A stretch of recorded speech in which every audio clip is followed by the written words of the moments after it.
परिचय देवे सर। मो ना मनमोहन कुमार विश्वास, अवसरप्राप्त शिक्षक आज कौन कार्यानुष्ठान अनुष्ठान रही ए देखु आमर जे अनुष्ठानटा श्री पंचमी मेलार उत्पन्न होती आज को 45 वर्ष धरी यही जामुतकुला पड़िया श्री पंचमी मेला चालू अच्छी आज पर्यंत एवं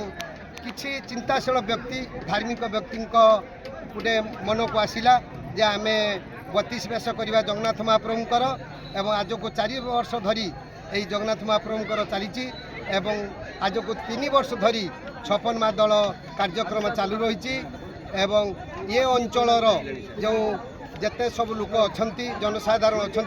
समस्तंकर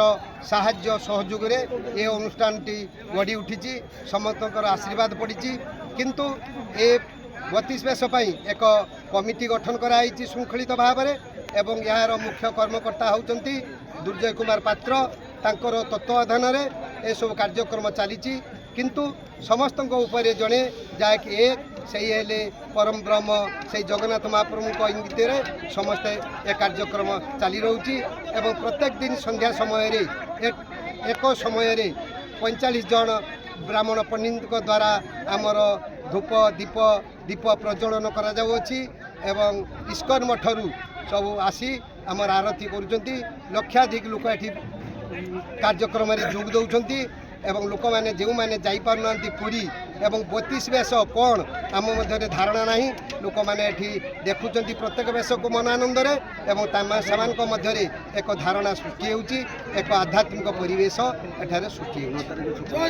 एवं 9 तारीख ठारू 56 मादल आरंभ होची एवं 2 तारीख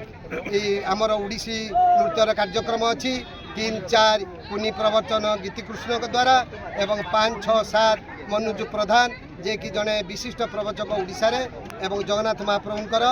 एवं 8 तारीख दिन आंचलिक कार्यक्रम से 4 दिन आमर 56 मादल कार्यक्रम हम प्रत्येक दिन एठारे लोक मैंने खियापिया करुँच प्रसाद सेवन करुँच एवं 56 मादल शेष दिन आमर 15,000 लोक मानकर प्रसाद सेवन व्यवस्था कर सबू महाप्रभुंकर इच्छा। जय जगन्नाथ जय।